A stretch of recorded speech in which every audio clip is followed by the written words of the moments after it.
the second biggest monkey head I've ever seen. I used to be an adventurer like you. Then I took an arrow in the knee. The definition of insanity is...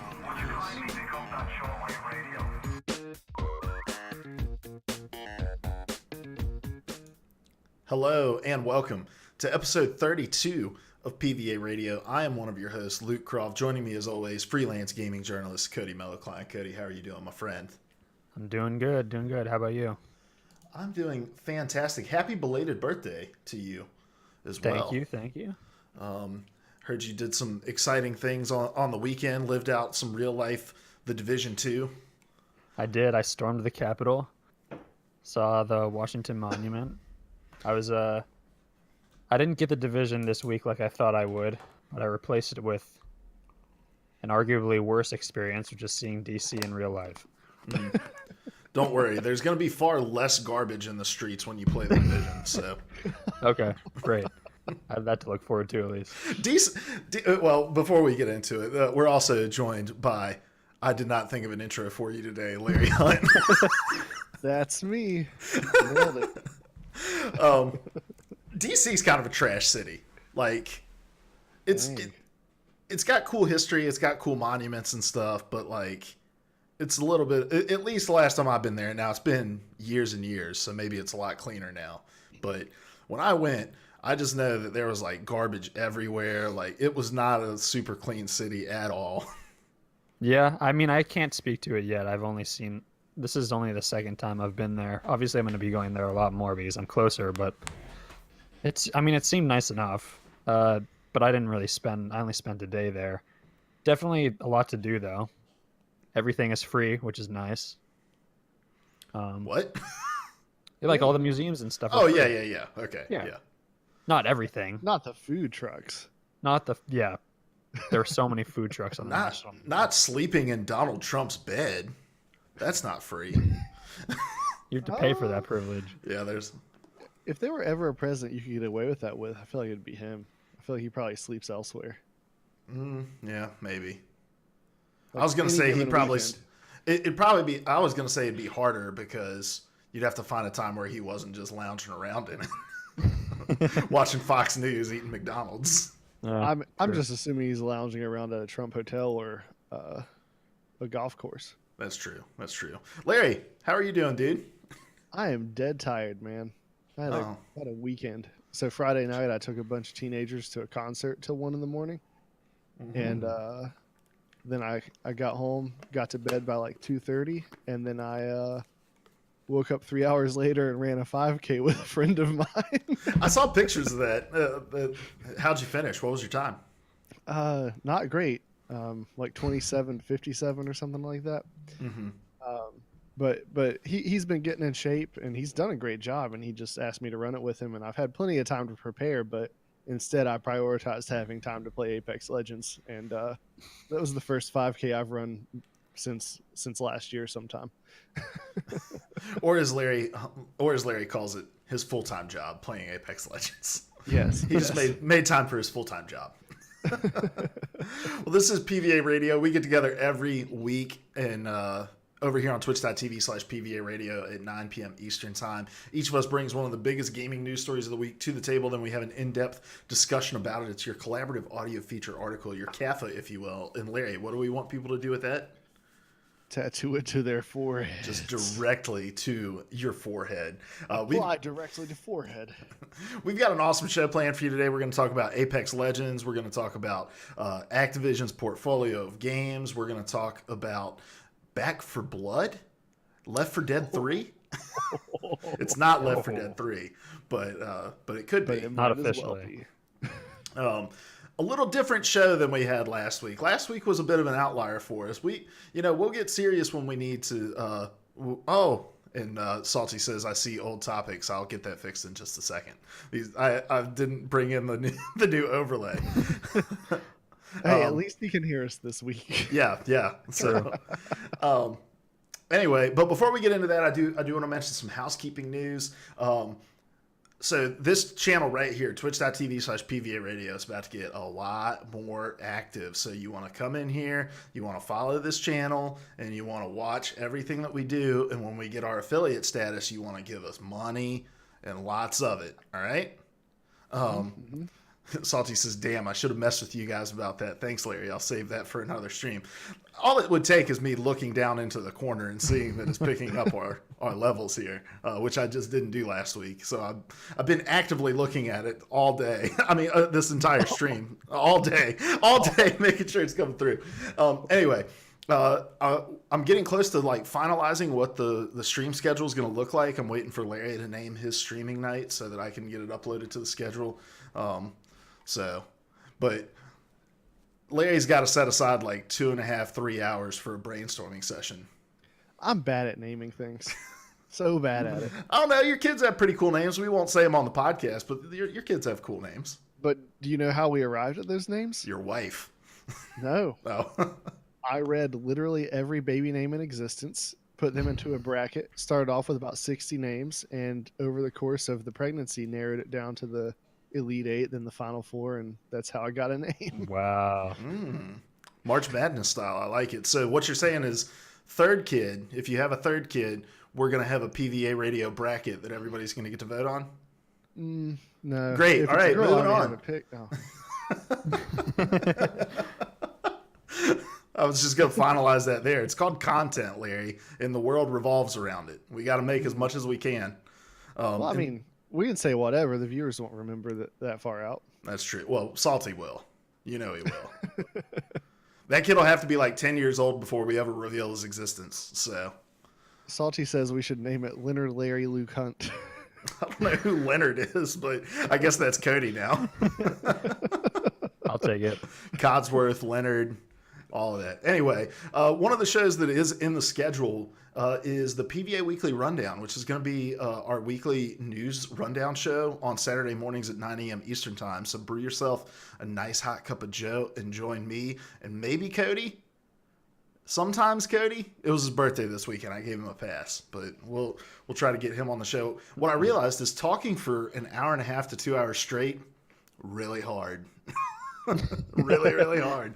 The voice starts to go after a while, but yeah, so we're going to be streaming almost every single day over here. Make sure you hit the follow button and watch us. It's going to be some pretty diverse content going on. So then our episodes are live every week, also on YouTube and podcast services. We're also going to be breaking it out topic by topic this week if Larry remembers to do the timestamps. Oh, I don't have a rebuttal. It's a 50-50. Week where I'm attempting.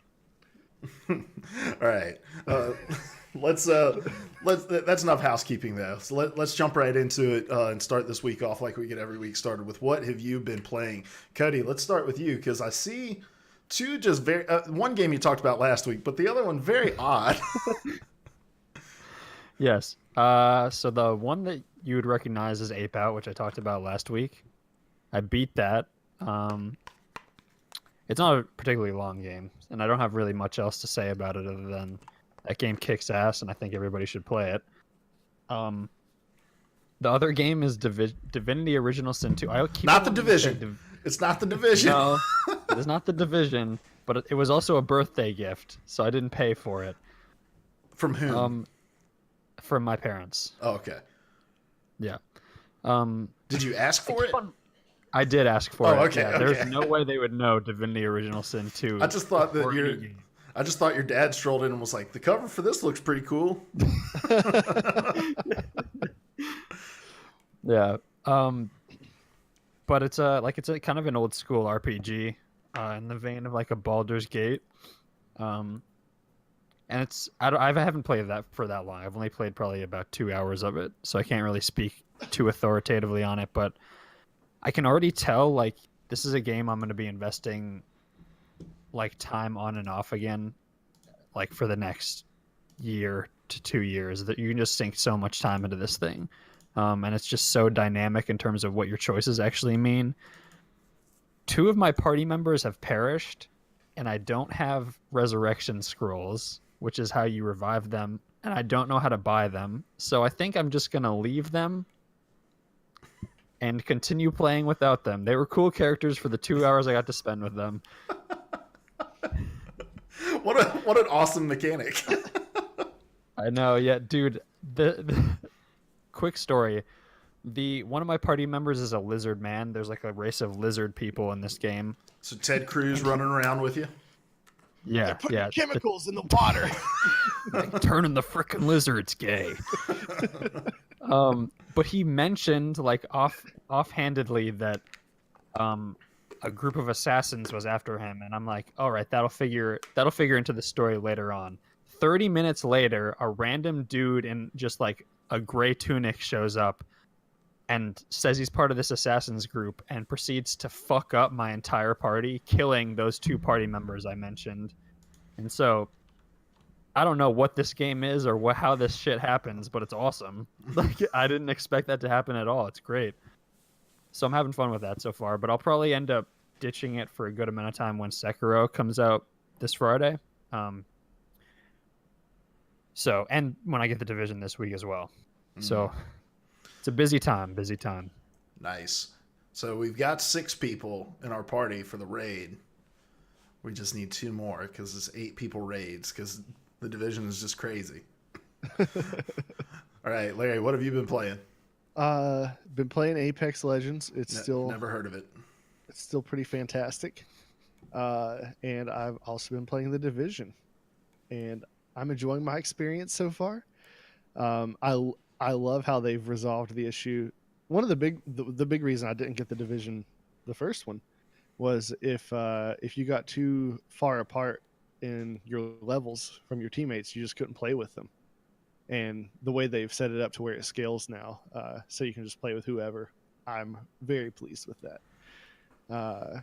It's got a lot of bugs that I've experienced, but all in all, I'm having fun with it.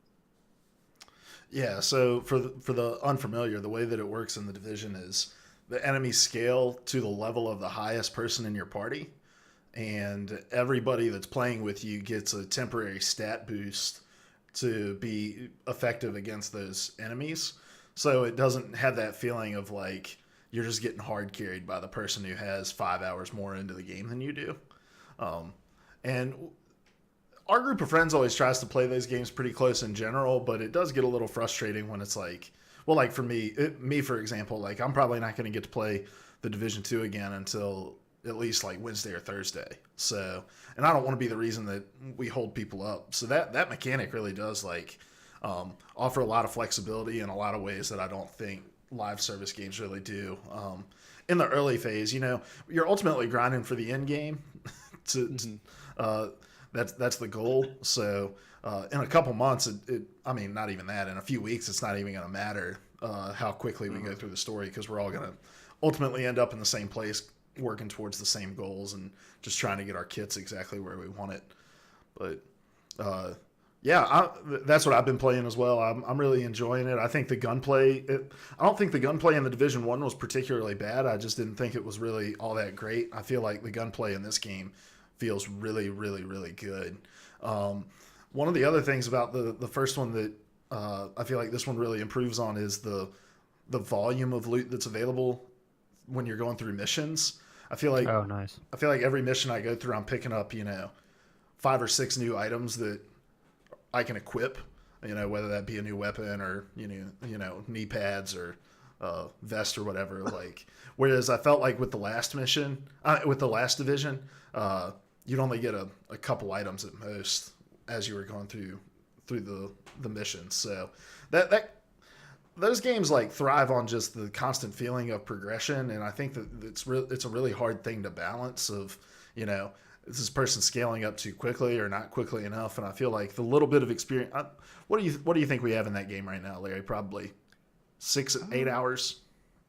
I'd be surprised if we have. Well, for me anyway, I don't think I'm up to 8 hours. Probably about 6. Okay, I probably got 8 because I played a couple on Friday, as well before you guys got on. So, but yeah, the little bit I've played so far, I feel like I'm constantly moving up. Like I played 8 hours and I'm almost level 8, so I feel like a level an hour is probably a pretty good pace. So, let's see. I feel like it's a legitimate challenge too. That's what I like about the game. I tried to play a side mission by myself after you guys got off, and I had a bug keeping one of my skills from working. But even with that in mind, it was just so hard to just go through that level alone. Mm-hmm. Huge challenge by yourself. And I've heard the AI is pretty good, the enemy AI, just in terms of, well, variety, but also in terms of how they'll flank and their different maneuvers. yeah, Yeah, I've definitely noticed some of that too. Like, and I've seen some people complaining about the difficulty of it. And one of the things that about the Division that I think a lot of people criticize is how bullet spongy enemies can be. And I think that's really any game like this. But in this game, it's particularly jarring because it's a Tom Clancy game. It's supposed to be, semi-realistic. And so when you have these guys who roll up and these just giant ass bulletproof vests, and you're spending like clip after clip just trying to knock the armor off of them, that it takes you out of the world a little bit. But difficulty wise, like, I don't mind dying.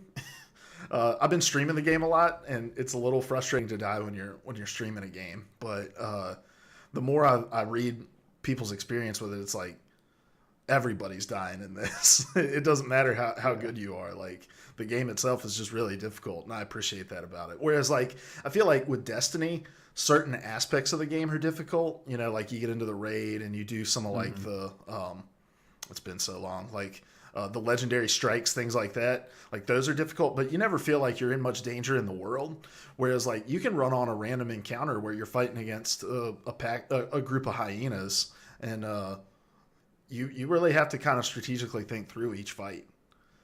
mm-hmm. So, all right, guys. I'm trying to. Salty's got a wall of text up here about the Division for me.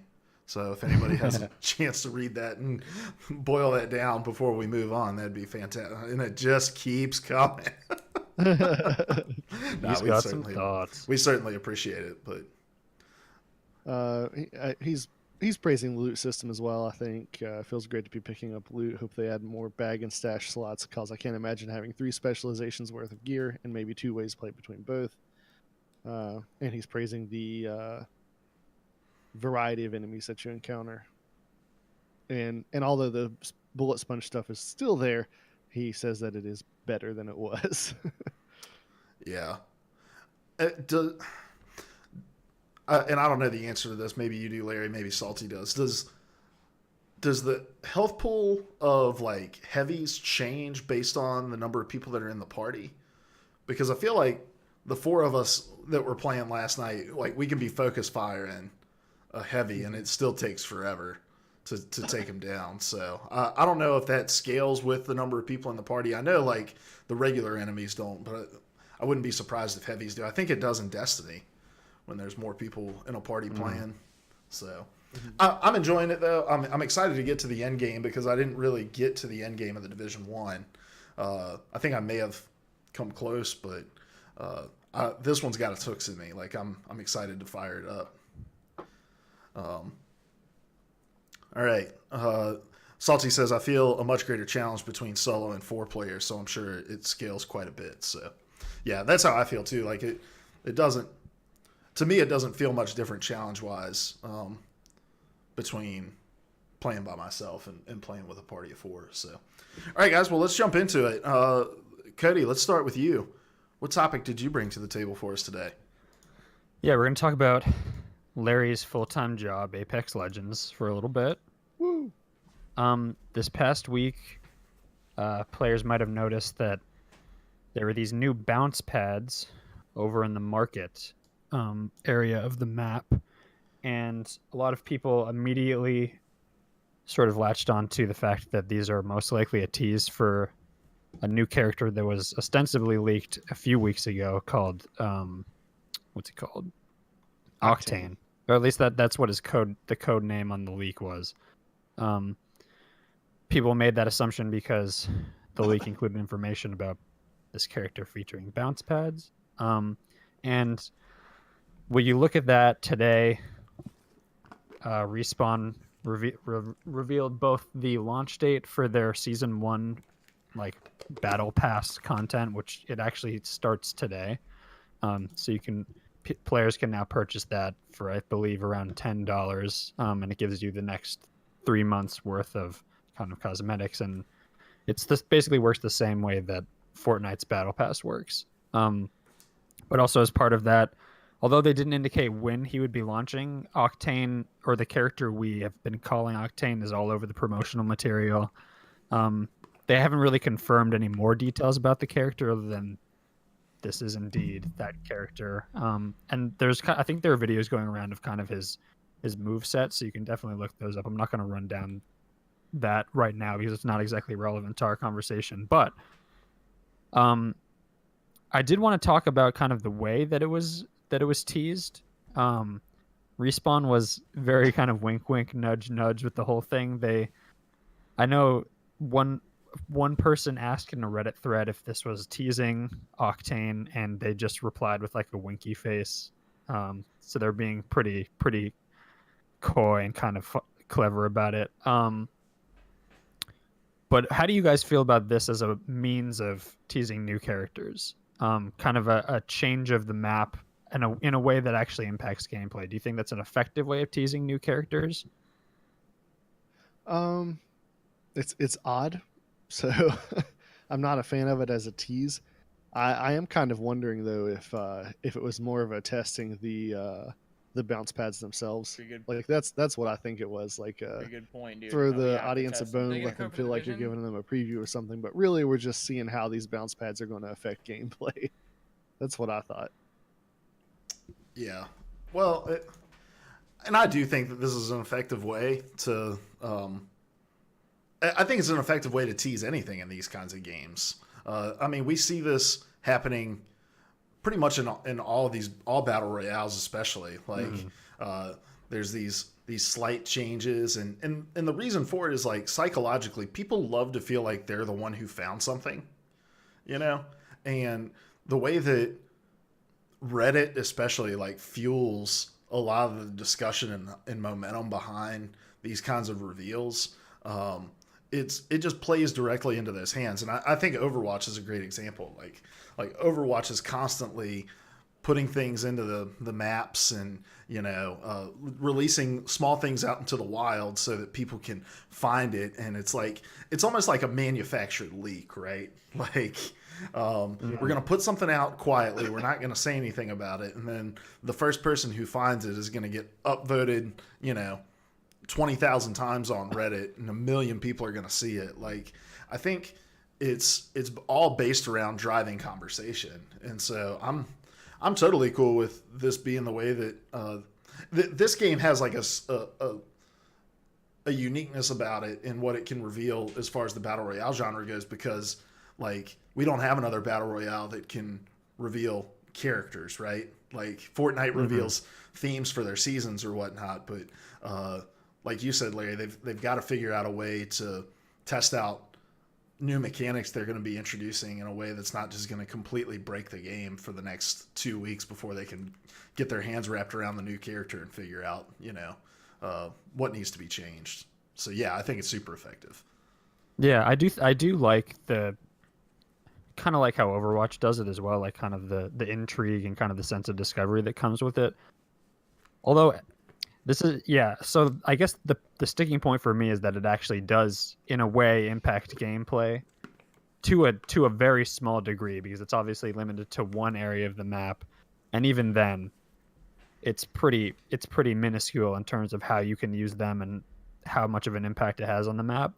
I think it's simultaneously a way to kind of tease this character that people already kind of had an inkling about, and to kind of I agree with you, Larry, to definitely like test the feasibility of how people will kind of be able to interact with this new gameplay element on a more limited scale and in a fun kind of teasing kind of way. As far as I know, Overwatch has never implemented anything in the maps as a tease that actually impacts the way you play the game. It's usually more narrative and kind of solely discovery driven. So I do think this is interesting. Well, Fortnite certainly has, though. Yeah, Fortnite definitely has. I was going to bring that up. Fortnite, it's. I feel like they just keep on upping the ante in terms of how they impact the map, and that map has evolved so much over the past few years the game has been out, and they've put in kind of like dimensional rifts that you can teleport through. Every single kind of like sci-fi thing you can think of, they've implemented into that game as part of either a seasonal break or like a tease into the next season. They put, this isn't so much a tease, but like they put Thanos in the game for a week. Yeah, they did that. They did do that. They put an island where you could listen to Weezer on a jukebox. They did that as well. Yeah, it's so interesting because I think the way that this reveal was implemented is somewhere in between Fortnite and Overwatch, and obviously that's very much the space that Apex is kind of occupying. Period. Mm-hmm.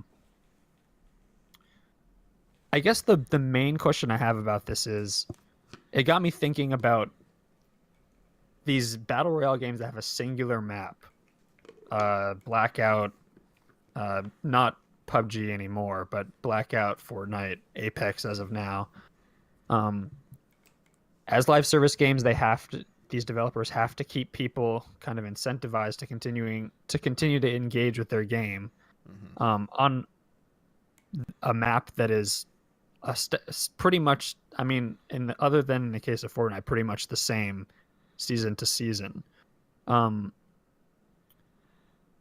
just sort of curious, what do you think the most effective way for the developers to continue to sustain players' interest is in this kind of case? Because it's an interesting case where every game is different, but part of the fun is learning the ins and outs of the map, but it is one map and it's large, sort of large depending on the game, but you still got to keep people interested like season to season on this one landmass.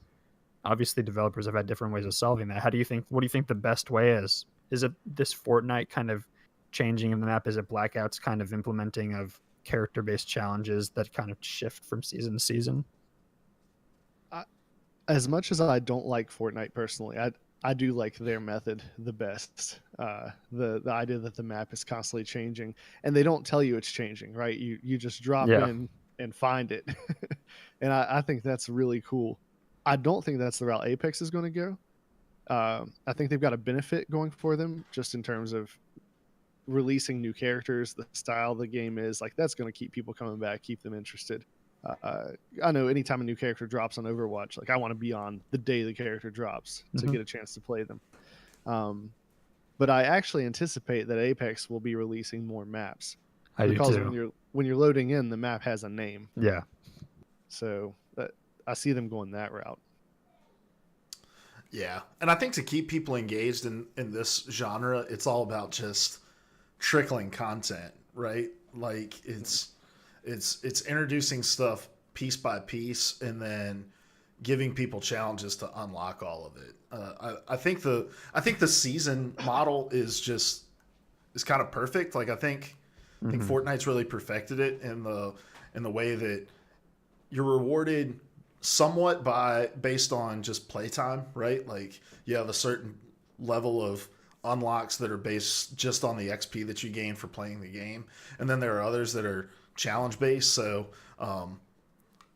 I think constantly giving your players a goal to work towards is the way to keep them engaged, especially when what they get is meaningful, and meaningful can mean a lot of things. It may not impact gameplay or whatever, but it may just be like, hey, that's a cool skin. I'd really like to have that skin, but I don't get it until level 60 or whatever. So I'm going to have to grind to get level 60 and then wear this thing with pride. Like that's never really got its hooks in me very well. Like I don't particularly care. Like I like cosmetics, but I'm never going to be the guy that buys loot boxes or, plays and plays and plays because I really want this one skin or whatever. But I think for the majority of people that are playing, it does work for them. And especially like when you think about Fortnite and their audience, like my nephew, he's 9 years old. He is like that, he's going to play until he gets all 100 levels on Fortnite and is able to unlock everything. And, so yeah, just trickling content is my big thing. But another one, and I think Fortnite also does a really good job of this, and it's that they're not afraid to try new things. And not only that, but they're not afraid to take new things out if they don't work. And I think that there's been plenty of times where they have tried something and it's like, well, that didn't hit the nail on the head, and then they'll back it out, or they'll tweak it a little bit, or they'll make a change to a weapon and there's some, community backlash against it, and they'll try to reverse course and make it better. Like, I think just listening to your community while trying new things, I think you get one or the other, right? Like you either get people who are listening to their community so much, and every change they make, it's uninspired because it's just, they're giving the people complaining on Reddit what they want. Or you have people that are just like, we're going to try new things and fuck what anybody thinks about it. We're going to keep rolling, and we're just going to constantly break our game. I feel like it's a line Overwatch is really trying to navigate now. Where they're really paying attention to the community and the feedback that they have about the changes. Like, they're starting to use the PTR in a lot of ways, the same way that Fortnite uses their content updates, where it's not just, we're going to change this game, fully every 3 months. It's like, we're going to make incremental changes week in, week out, and, kind of accepting feedback in real time. And I think that's in today's world, like, you don't have months to get something right. You have days, right? Yeah, definitely. I do think there's a lot to admire in terms of what Fortnite has been able to do with what are the limitations of at least that it's put on itself, which is the singular map. It's like you guys said, Epic is excellent at like just trickling content out in a steady but meaningful way. I've never bought into the battle pass system, mostly because I don't really like playing Fortnite, but also because I'm not really like, I have zero connection with the cosmetic kind of model. I don't really care about that as much as I do characters, I guess, and that's what I think Apex certainly has over mostly any other battle royale. I am connected to, even if it's in a small way, I'm connected to the characters the heroes that I play with. And I'm much like Rainbow Six Siege. I can't wait until they reveal the next character to see if it'll kind of fit my play style or push me into a different play style. So I think the plan that Respawn has going forward is sort of, at least for me, has given me much more of an incentive to buy into the system that they have in place. I also think Apex occupies a unique place in terms of its style, between kind of like a military realism and kind of a sci-fi fantasy. Blackout is so restricted in terms of what it can actually do stylistically to its map and its game. If they really wanted to go nuts, they could embrace the zombies stuff, which they sort of have on the map. But they haven't, to a degree that I think is really kind of embracing the potential of that setup. So I don't know. Blackout has sort of stagnated, I think, in a lot of ways, not just in terms of its map and its content schedule. I think Apex occupies a unique space, both in terms of the developers can bring in how they're changing the map, how they're implementing new characters with the different powers, and then also the content schedule they've laid out for the next. I think they've laid out 4 seasons of content, so that's the next year or so. If each season is 3 months, like this one will be. I just think Apex is Apex period is the case of a developer learning from the best of other entries in the genre and then adapting it and bringing in its own sense of style and play.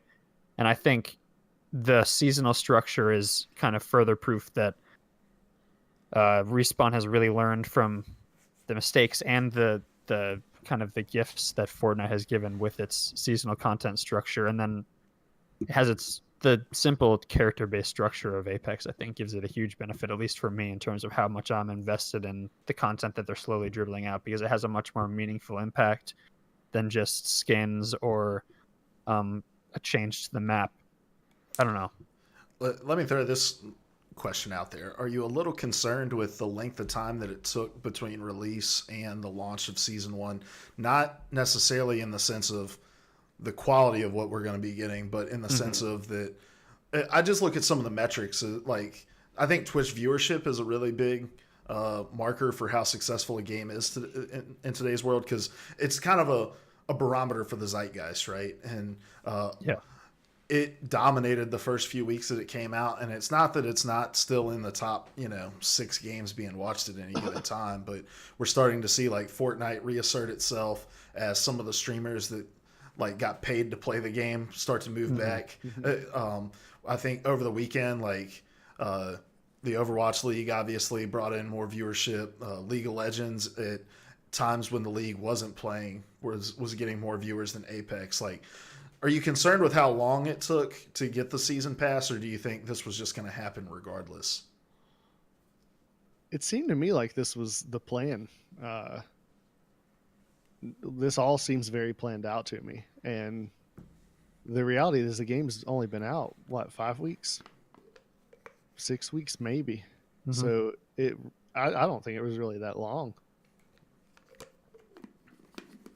Yeah, I think any sooner and it would have just kind of... this is a chance for them to kind of reinvigorate, I guess, that the player base it does have, which is still obviously pretty sizable. I don't know, I think it comes at a good time. I mean, I don't think Apex for the at least for the near future will ever totally fall out of fashion. It's obviously cemented its place for the moment. I think this is well timed. I think Rainbow Six Siege always gets a boost when these kind of things happen. Fortnite always does. The bigger thing to me is the streamers kind of drifting away from it now that they're no longer getting paid by Respawn, which is a whole other conversation. But Apex has already found its kind of designated, its high tier designated streamers. So I'm sure they'll be able to reinvigorate their fan base and kind of get people back into it. I will be interested to see how much of a spike there is in interest once that new character comes out. And how many, is it just the one character this season, or do they have multiple characters planned this season? I'm sure that will also impact how much people are getting reinvested into it. Yeah, if the leaked potential roster is anything to go off of, I think they're going to be releasing far more than just one per season, and I think they need to release more than one per season in order, because I think cosmetics or whatever, but you're going to keep drawing viewership back in, and like you said, reinvigorating that base with, I think characters is really the only thing, unless they come out with more maps. Yeah, which I agree they probably will. They can't be a mistake that they've named the one map they have. Yeah. But that is a different conversation. Yeah. And I'm neither here nor there in terms of the viewership number. I can be, argued either way on it. And, but I do think it's something interesting to note that just, it's waned a little bit, where I feel like Fortnite really kind of is stuck in the crawl of gaming in a very substantial way in terms of being the number one most viewed game. It's on average, probably the most viewed game on Twitch in the last, 18 months. So, yeah. And waned is relative too, but it's definitely a good point. I'll be interested to see how long Apex is able to withstand the onslaught that is Fortnite. Yeah. All right, guys. Well, let's move on to my topic. And my story comes from the old stomping grounds of one Cody Mellowkline from Game Informer. And it's about Activision, and I think the story is less the topic I want to talk about, and more just the launch pad for it. So Glen Schofield went on the Game Informer show, which is the Game Informer's podcast. And Glen Schofield is the co-founder of Sledgehammer Games, and he was one of the creators of Dead Space. And he told this story about how he had prototyped a game for Activision for like a new IP. And he said, quote, "They didn't go for it, but they should have. It's hard to get a great new IP going. You got to put time and effort and money into these things. We put time and effort into it and some money, and it just didn't work out. It hurts sometimes, but I have enough other ideas, so it's okay," end quote. and again, this is a launch pad because I don't think there's a ton of merit to this quote, like in terms of arguing one way or the other. Like, we don't know what the game is or the quality of said game, so we can't say whether or not Activision should or shouldn't have picked it up. So it's just as likely that the game just wasn't a great idea, and reading the tea leaves, it wasn't the way the market was going, and so they weren't going to put money into it. But what I do want to talk about is kind of where Activision currently is versus where they have been in the past and how we see their future panning out. And I think what I really want to talk about is how Activision has really thrown their entire identity behind Call of Duty for the most part. They are publishing Sekiro, right? Sekiro? They are, yeah. Sekiro. Yes. Okay. They are publishing Sekiro, which I think is really cool, but that's not... I don't necessarily see that being a long-term partnership with From Software. From Software has been a little agnostic in terms of who publishes their games. If they can lock that down, I think that's huge. But for the most part, their entire library is Call of Duty.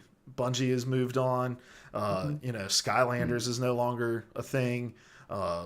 Guitar Hero was a thing that they did for a while. They have some licensing deals, I think. I think they still do Transformers and some of those games. But at the end of the day, it's not just that Call of Duty is their flagship IP. It is that it is their only IP. And it seems like there's no real foreseeable future where there's anything different. And so my question to you guys is, at the top, is that enough? Do you think that Call of Duty needs to diversify that Activision needs to diversify their portfolio, or do you think they're good to kind of ride the Call of Duty wave for a considerable amount of time? I want to say that this is terrible and they should diversify, but Call of Duty just stays on top all the time, and so I don't think it's a threat anytime in the near future. I think they have plenty of time to figure it out. Yeah, I mean, Call of Duty is still going pretty strong, but I think it'd probably be foolish to assume that they're not at least in some way trying to find another IP to be able to support themselves or form another partnership. I think you're right in assuming that From Software is probably not the safest bet.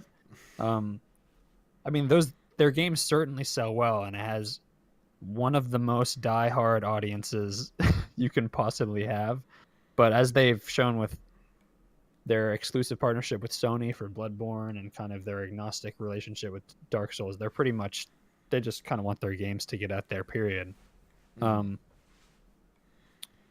I ultimately don't think that they would. That's not really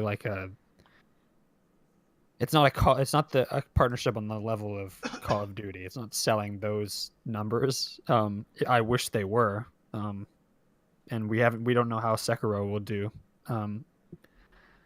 But I think Call of Duty is a safe bet for the next 4 to 5 years at least. I'll be interested to see how they kind of continue. Maybe they'll just kind of expand that franchise even further. They already have the 3 studios working on it.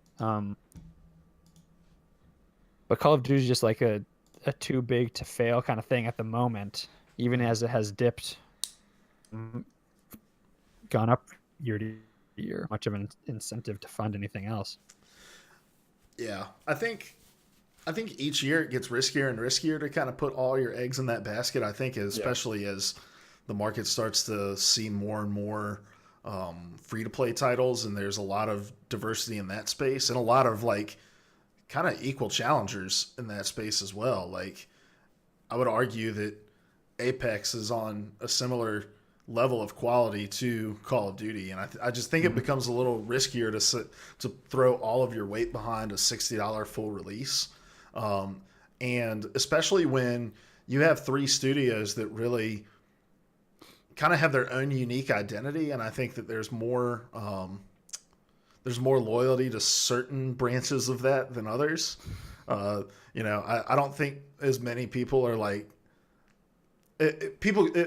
look, Black Ops is probably the most popular. I think if they go Call of Duty Modern Warfare 4 this year, I think that moves the needle more significantly than probably any other reveal we've had in the last 5 years or so. But like people aren't really getting out of bed for Sledgehammer most years. Like World War II was a kind of middling attempt at the World War II genre, I think. And then what was their other one? Advanced Warfare. Yeah. Like I think that was probably outside of Call of Duty Ghosts. That's been the least favorite this generation. Yeah, it was a low point. So yeah. Anyway, like I think it gets riskier to put all your eggs in this basket, but I seem to remember a conversation on this podcast where Red Dead Redemption 2 was supposed to be the best-selling game of last year, and then I said, somebody on the podcast said, "You're crazy. Call of Duty's always going to be the number one selling game," and that's how it happened. Like, and I think that it just goes to show, like, Activision isn't dumb for putting so much faith in this franchise. But I do think each year you run the risk of it possibly being the year where you slip to 2 or 3, and as we saw with as we saw with Activision, the layoffs and those sorts of things, like I think it becomes a lot riskier when you have such high expectations for how your games are going to perform, that even if you have a well above average year, it's going to impact your bottom line and the people that you're employing. So with that being said, like, I do think it's important for any company to diversify. I don't care what franchise that you have. I mean, Rockstar's not a publisher, they're a developer, but they have Grand Theft Auto, which is the only game that unseats Call of Duty in best-selling game in a year that it releases. But they still diversify, right? They've got Red Dead. Take-Two, their parent company, has tons of franchises, even though they have the best-selling game franchise of all time. So when you think about Call of Duty diversifying, are there any kind of genres that you think that they should really be trying to work their way into? You mean Activision? That's what I meant. What did I say? Call of Duty. Sorry. Yeah. They're one and the same now. That's the whole point of the topic. Yeah. Yes, Activision. I mean, when I think Activision, I think shooters, because of Call of Duty primarily. That's where Destiny has been. And so in my mind, they're just kind of typecast. Even if they diversify, just expect to see more shooters from them, personally. Yeah. I mean, the Call of Duty has moved into the Battle Royale genre. I'm sure they were pretty hyped about that. They probably... I mean, the thing about Activision is because of Call of... If they were smart, because of Call of Duty giving them so much freedom financially, they could invest in smaller things, smaller kinds of games, more niche kinds of games. They'll never do that because that's not the kind of publisher they are. But I'm sure they're probably on the lookout for another kind of shared world experience, something on maybe not the scale, but something of the style of Destiny. There are a lot out right now, and I'm sure Anthem did not really incentivize them to kind of go into that space if they were a little bit hesitant about it. But those games are, if you can get people hooked, they're super profitable, and it keeps people invested over from year to year, which is what they're doing with Call of Duty, but just releasing a new one every year. So if they can, I don't know, I'm sure I think finding another shared world shooter would be good for them. Mm-hmm. You've got the most experience out of the three of us with Blackout, Cody. I was reading some stuff about how whatever new Call of Duty is coming this year, it's not going to have a battle royale mode, and a lot of the thought is that they don't want to split the Blackout player base. Do you think that is Blackout the thing that they can throw their weight behind and really carry through, or are there obstacles in place for them, eclipsing even like Apex? Carry through in terms of what? In terms of that being unless they break that out as a free-to-play, right?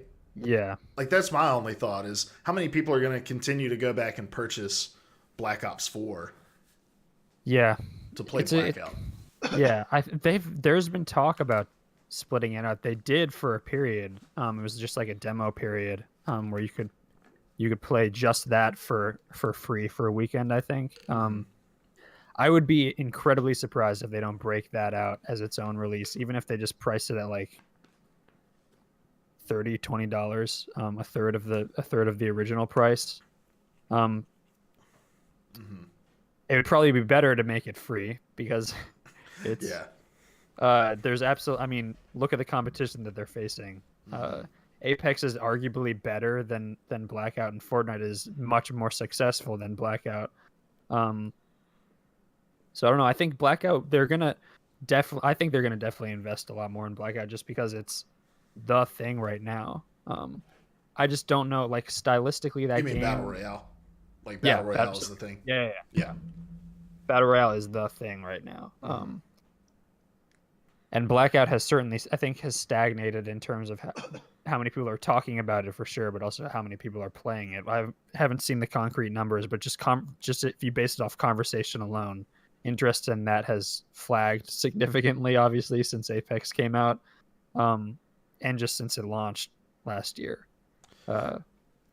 That's the only thing I can see them investing in year to year, because the next Call of Duty they said will have a single player, so it's going to be a little bit more traditional, supposedly.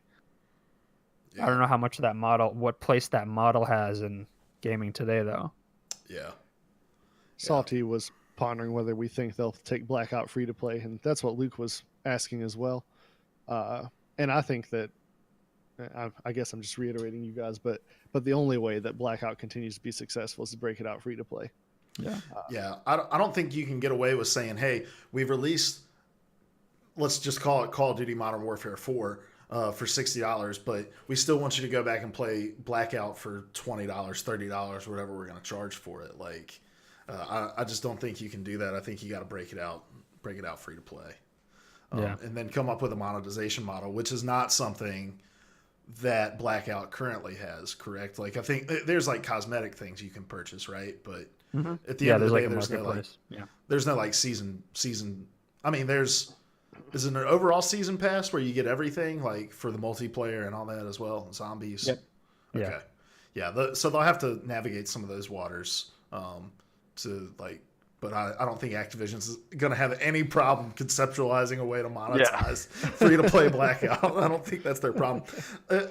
Honestly, though, man, like I think what they're doing with From Software like is the perfect thing that they need to do to break the typecasting that you brought up, Larry. You know, they've got to – I think people like to meme on Activision a lot. And, you know, I think they get the short end of the stick. I think Call of Duty, even in this generation, has done more to advance – gunplay in first-person shooters than maybe any other game other than Destiny. Like, I think Call of Duty has some of the best gunplay in the shooter genre right now. Like, but in order to break away from that typecasting, the stereotype that they have, I think they've got to get into these worlds where it's like, oh, these hardcore like Soulsborne games. They have these really niche audiences, these big but still niche audiences that are a little like off kilter. Like I know so many people who only play Souls games, you know, and games like it. And I think getting into more of those hardcore audiences is going to help them really kind of not just diversify their portfolio, but change the perception that people have of them. So I'd love to see them try to broker more partnerships like that. Go ahead. As far as I'm jumping way back in the conversation, but as far as them extending into like shared world experiences, I worry about that move because that's a particular genre where I feel like only so many of those games can be supported because they're such massive undertakings. And I feel like if too many people jump into that space, you wind up watching the same thing has happened with like Skylanders and other Toys to Life games. Like everybody was making one and then they all died because nobody could afford to buy all those toys. Yeah, it wouldn't be out of the realm of possibility for Activision to do that, though. Yeah. I think there's a space in which you can figure out how to make a live service game like that rolls up into a battle royale kind of mode.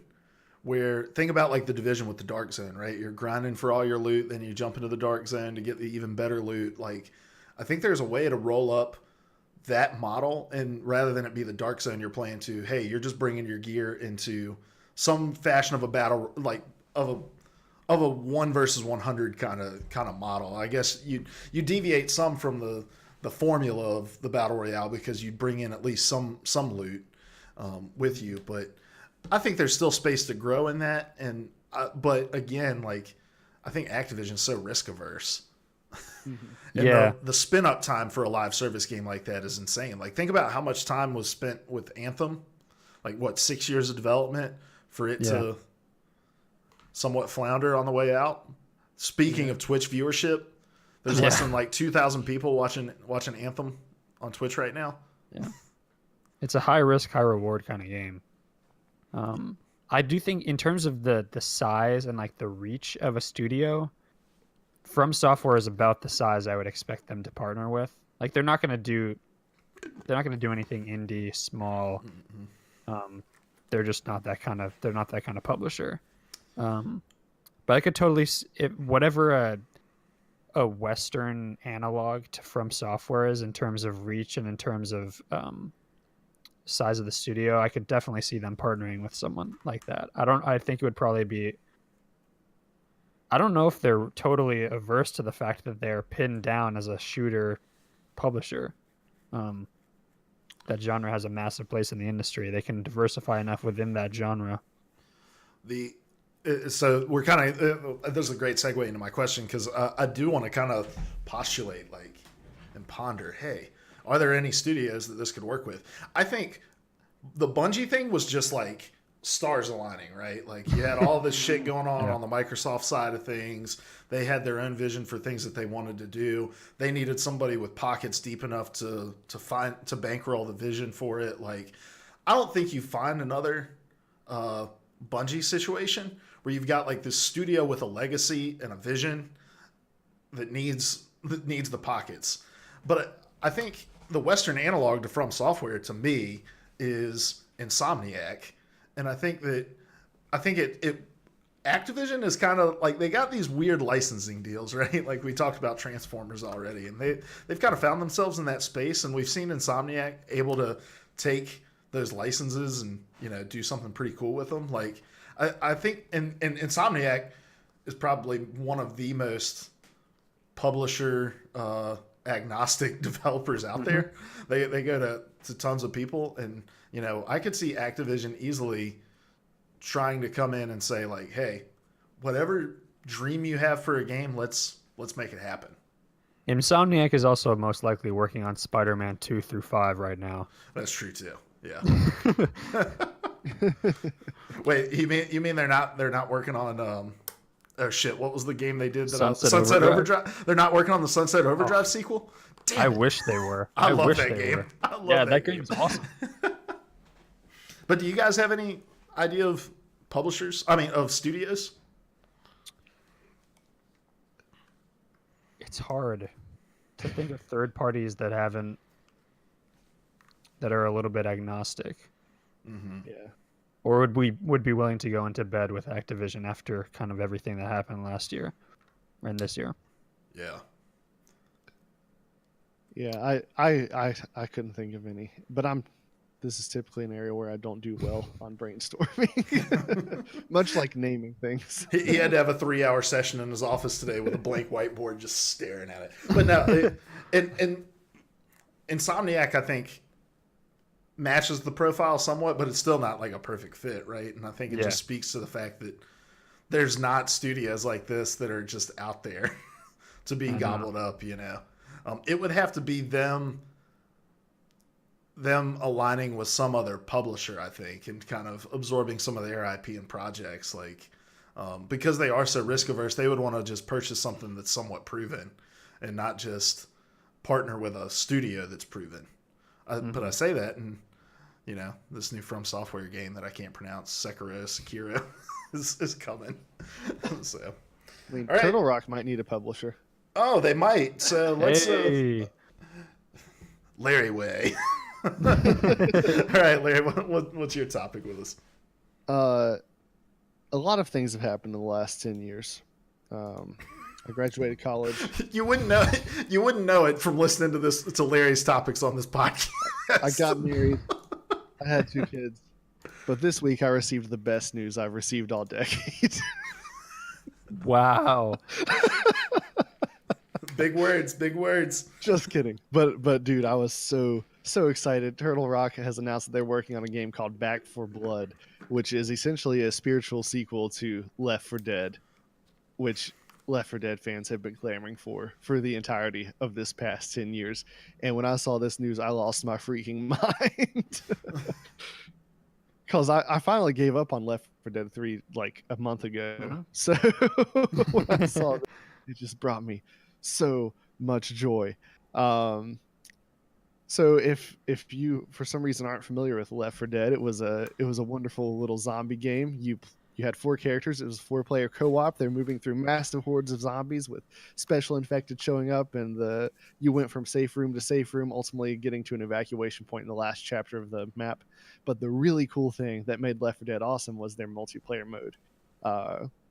One team played as zombies, and one team played as survivors on each stage, each chapter of the story, and then they would switch. So one team would try to get to the safe room and succeed or fail, and then the other team would try to get to the safe room and succeed or fail while the opposing team was playing as the zombies. And ultimately it came down to who made it the furthest progress wise. And it was such a unique multiplayer experience, asymmetrical multiplayer. So that just means it's not everybody's more or less the same competing against each other. But you've got 2 very different sorts of teams with very different objectives. Well, maybe not necessarily that. But that game was amazing. I loved it. And they also had a game called Evolve, which unfortunately came out a few months after my daughter was born, and I never actually got around to trying Evolve. You didn't miss much. Really? Okay. Well, so that segues into my question. What has been your experience with previous Turtle Rock games? What was good, what was bad? I'll say this. You missed the opportunity to fall in love with a game that would ultimately die off and you'd be left disappointed. That's what, because I do think you would have liked Evolve.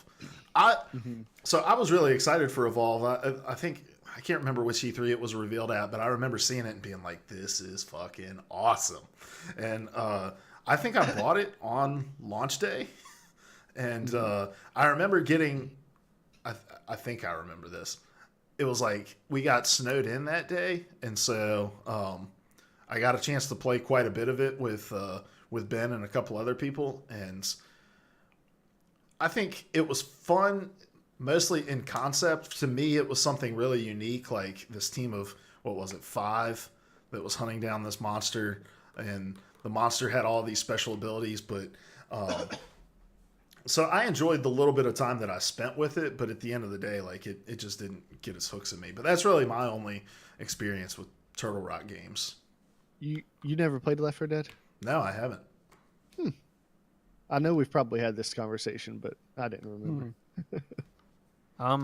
I played Left 4 Dead 1 and 2 and Evolve. I have so many fond memories of LAN parties with Left 4 Dead. And I guess the thing for me about these kinds of games is I will only play them if I have friends who are playing them. I played Evolve and I was the only one I knew. On top of the fact that I agree with you, Luke. I think the idea of it was much better than the execution. I always felt like it was way too asymmetrical, and games either went like in direction real fast. Say that last part again. You lagged out on us. Sorry, games either went one way or the other real fast. Like the monster either swept it or the hunter either swept it really fast. And although I do think that game's legacy has actually been somewhat surprisingly huge in terms of like the Friday the 13th game and all these and like Dead by Daylight have kind of taken that model and run with it to mixed degrees of success. I think both of those games are evidence of a studio experimenting with what multiplayer can be. And I still Left 4 Dead, the first one, and to lesser degree the second one are classic games. Those are some of the best designed games ever made. And so I also was like doing somersaults when I heard this news of Back 4 Blood being kind of, as you said, a spiritual successor, because I think that model of game is something we haven't really seen executed on that high of a level in a long time. And one thing I stumbled across while checking some facts and stuff with this, those games are still getting updates. Like the most recent one was February last month. So it's crazy. There's still people playing them. You can still hop on and have a good time. So like I said, I haven't played Evolve, but I played the crap out of Left 4 Dead and Left 4 Dead 2. It is probably the most obsessively into a game I've ever been. When I was playing them, I could tell you exactly how much damage every weapon did per shot. I was so like, I played it so much that if I had the hunting rifle where you could shoot through walls, I had a pretty good idea of where people would be hiding. I got accused of cheating regularly because I would just shoot through the walls and kill hiding enemy players.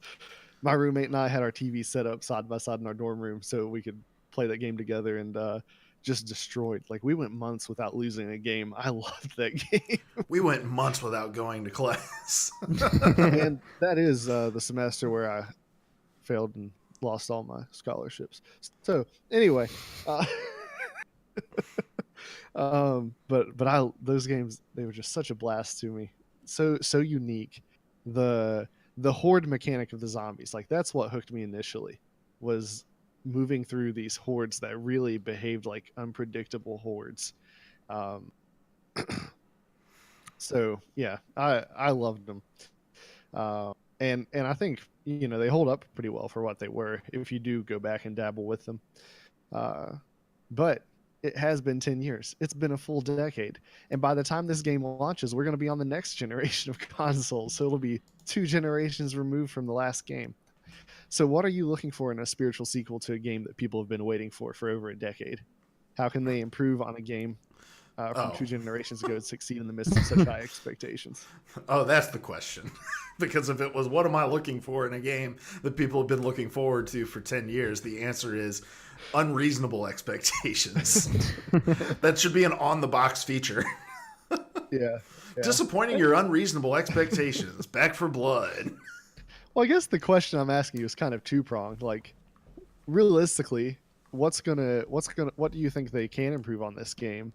But also, how do they deal with that challenge of people are going to have very unrealistic expectations? Is this game just doomed from the get-go? Well, I think they're already starting to try to fight that battle. I mean, pulling up this Polygon article and seeing some of the quotes that were in here. Let me find the one in particular that I wanted to point out. I'm sorry, I can't. But they mentioned something about how they're going back to their roots, but they're also trying to innovate. Mm-hmm.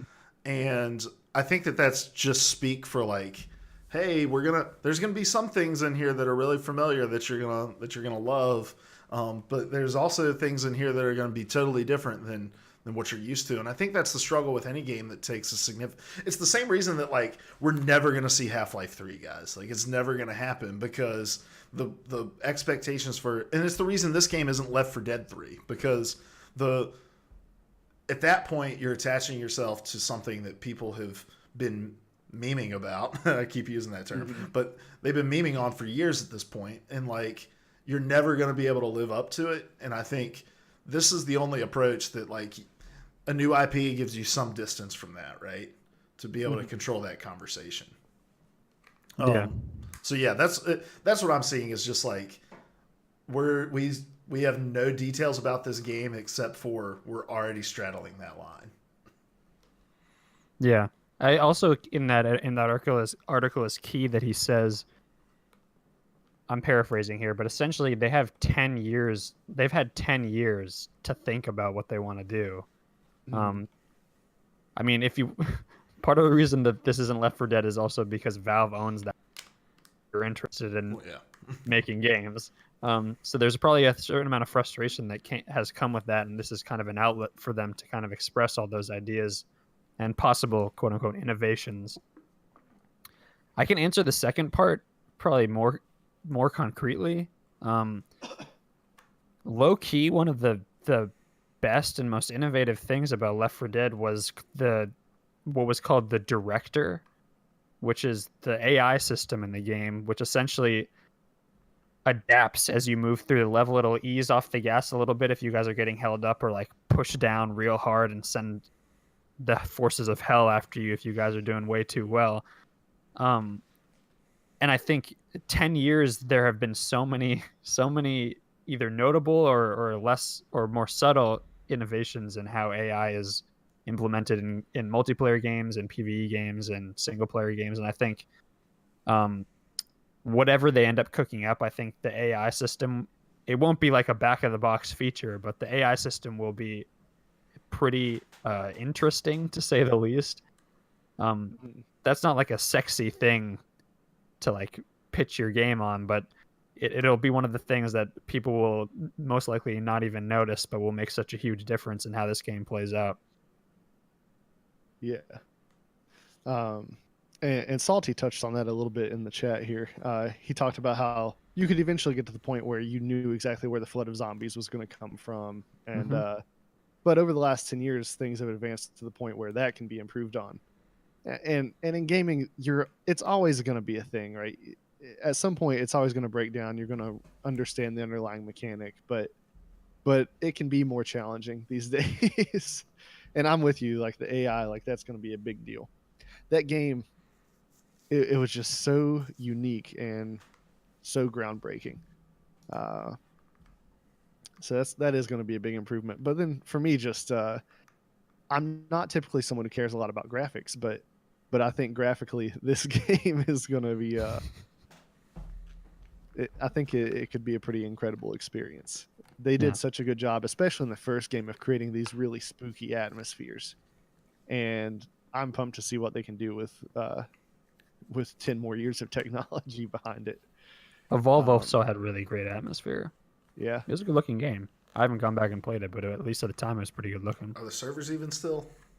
I don't think so. Yeah, I think so that game tanked pretty fast. But I think that's also a good thing to take away when you're thinking about this next game too, is that they have the failure of a game like this to look back on and learn from. And like you said, it was a lot about scaling and balance, which I think is a problem you're always going to run into with asymmetrical multiplayer games. Is how do we keep one side from getting too strong?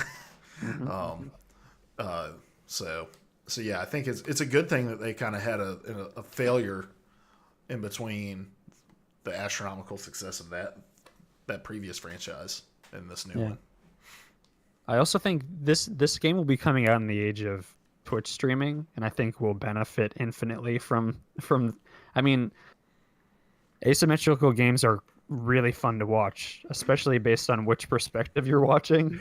And I think it'll really benefit. I mean, this isn't really answering your question, but it'll definitely benefit from that, and I hope it'll be able to succeed with the help of that as well.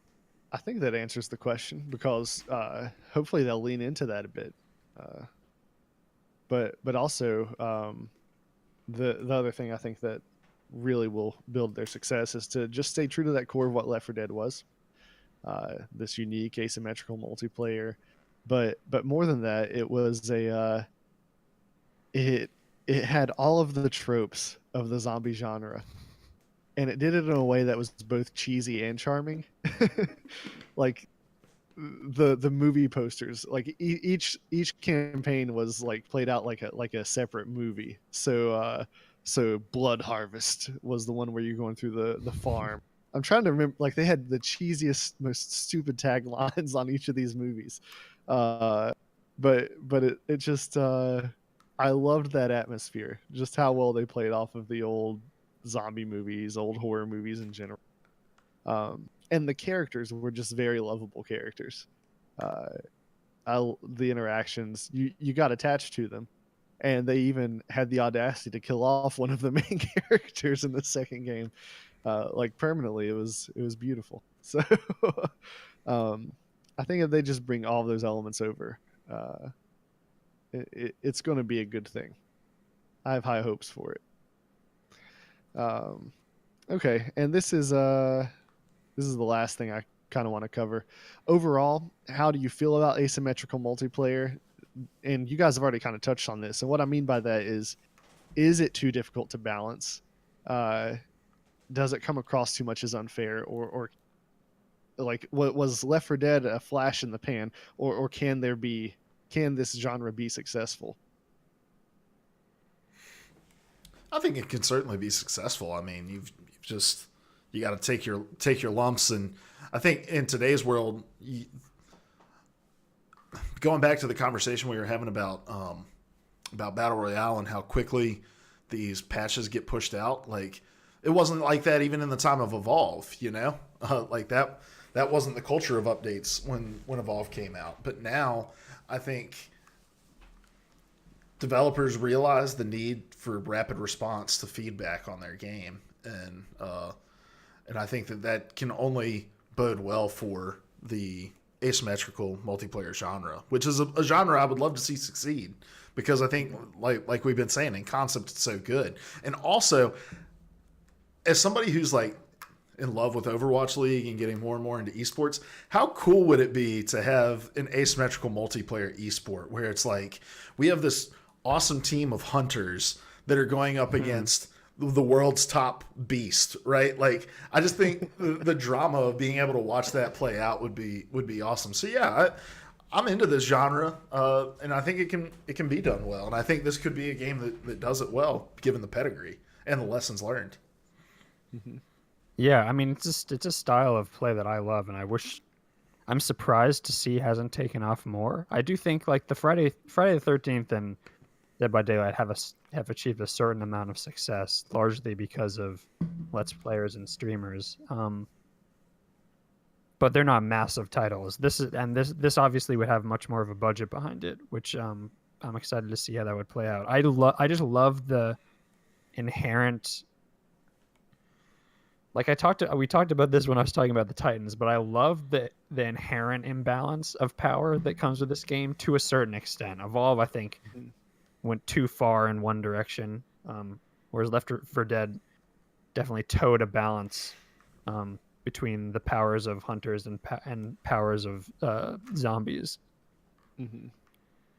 I love the inherent fantasy of like having your own skill set and having to kind of adapt to another team that has a totally different skill set, weaknesses, strengths, and being able to coordinate with a team to kind of try to take them down in the most effective way possible. It's the appeal of like zombie tag to me, of like hide and go seek and that kind of stuff.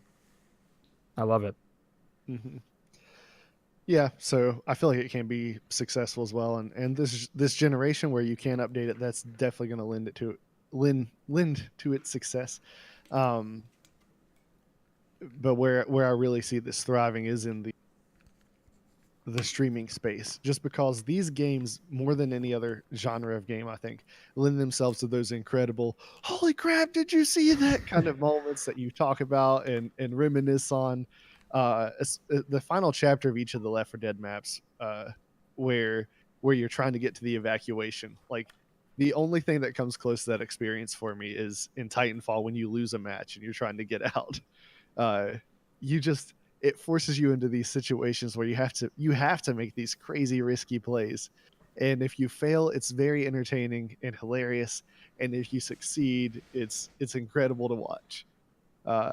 So I think more than ever, we're set up for this to be a successful genre. So guys, go and lock down your novelty Back for Blood Twitch usernames so that you can start to get your channel ramped up for when this game releases in the next 10 to 15 years. Yep. But with this coming out, with the Battle Royale genre having jumped up with these big shared world experiences, I just wanted to comment on how happy I am with the diversity in games right now. There's a thriving indie market. Like there's just, I don't know, for the longest time, everything was arena shooters, like every big game was an arena shooter. And I just love that gamers have so many options right now. It's a great time to be a player. I love it. Yeah. It's also a great time to play Two Truths and a Lie Gaming Edition. Is it? Nailed it. It's always a great time to play this game. Very excited about it, guys. This is the way we end each and every episode for the last at least, 6 weeks. The way this game works is I have a game that you guys have heard of, and I have 3 facts about this game. 2 of these are true. One of them is a lie. Do I need to remind you guys how completely and totally your asses are being handed to you by me? Probably a good idea. All right, so I am up 5 to Cody's 0, or Leonard, or whatever his new name is supposed to be. No, don't I have 1? Oh, yeah, I that's what I have meant. 0. To 1. Larry has 0. Sorry, I have Luke, Larry, Cody. It's an order of importance on the show. Agreed. Oh, man. Sam Grizzle says Ryan Fitzpatrick is God. Go Dolphins. All right. I mean, very on topic. Yeah, we got it. All right. Heard that. All right. So, and the way that I score a point is you guys don't figure out which one is the lie. I have to remember which one of these is the lie. All right, I got it. The game this week is Child of Light. Have you guys heard of the game Child of Light? I love it. Played quite a bit of it, yeah. All right. So, a young girl named Aurora is presumed dead in the late 19th century Austria. She wakes up the next morning in the mysterious and dark land of Lemuria. Lemuria? That's a weird word. Lemuria? It's the home of the lemurs. Oh, there we go. Aurora's only goal is to find her way back to her father, but she meets unexpected friends along the way. It's all about the journey, not the destination. Isn't it always? So here are your 3 facts. Number 1. The game was originally designed so that Aurora would age 4 times throughout the game, and the game was supposed to have multiple endings. Number 2. Cirque du Soleil assisted with the development of the game by providing direction for character costume designs. Number 3. The sword that Igniculus gives to Aurora and is used throughout the game is based off of a collectible sword game designer Melissa Kazara's father bought in an auction when she was a kid. So, I believe we started with Codsworth last week. So, yeah. Larry, we are going to go with you. Which of these is the lie? Is it how many times she was supposed to age, Cirque du Soleil's involvement, or the design of the sword? I'm going to go with how many times she was supposed to age. All right. Cody, which one do you believe is the lie? Have you sniffed it out? I'm going to leave this up to chance. I've pulled up an RNG on the internet. I have pulled up the facts of this game. I've been Googling while you were talking. I'm going with number 3 the RNG. All right. And RNGesus did not fail you. You have scored a point. Praise RNGesus. So, yes, Cirque du Soleil did assist in the development of the game, and it was supposed to be 5, 10, 15, and 20 were the ages that Aurora was supposed to be in the original concept of the game with multiple endings. So, all right, guys. Well, Cody gets a point. Larry's still not on the board after 7 weeks of this game. I believe we're playing 1st to 10. So, you know what this means, though. Every week it's going to be RNG from now. That's right. There's no thought process behind it. Even if you know the answer, you're rolling the dice, and if it gives you the wrong answer, you got to go with it. That way, you can't blame me. I'm not bad at the game. Nah, you're still bad at the game. I was up 5-1 before this week. We have enough historical data to go off of. Don't call it a comeback. All right, guys. Well, let's get out of here. Larry, who are you? Where can people find you? Are you gonna be tweeting this week? I'm Larry. You can find me on Twitter at LarryHuntsZombies, and probably not till Easter. Sorry, kids. Oh, that's right. Lent and all that. Yeah. All right, Cody. I'm Cody. You can find me at ProElectioneer on Twitter. I'm hoping to be tweeting about Sekiro later this week. Although my parents are coming to visit this weekend, so it'll be a constant push-pull between the frustration of hanging out with my parents and the frustration of playing that game. It's all about just playing it and telling them it's Divinity Original Sin 2, and you want them to see you enjoying their gift to you. Yeah, There we go. there you go. They don't even know what the fuck this game is. Whatever. Your dad's going to be like, I remember very specifically what the character looked like on the cover when I just randomly picked this game out. Oddly enough, I searched for games that came out in 2014 because that's the way that I pick the game. I just pick a random year and Google games that came out in, and I was going to use Divinity Original Sin as the game for this week's game for this week's Two Truths and a Lie gaming edition. It would have been perfect. It would have been, but you'd have known everything because you go and you read the wiki and everything. So Yeah. my name is Luke Croft. You can find me on Twitter at Hoagie_OW, and this week. Sam Grizzle says, "Night dudes, go Dolphins." Thanks for stopping by, man, and hit that follow button on the way out. That'd be great. But this week, it's very entertaining if you do.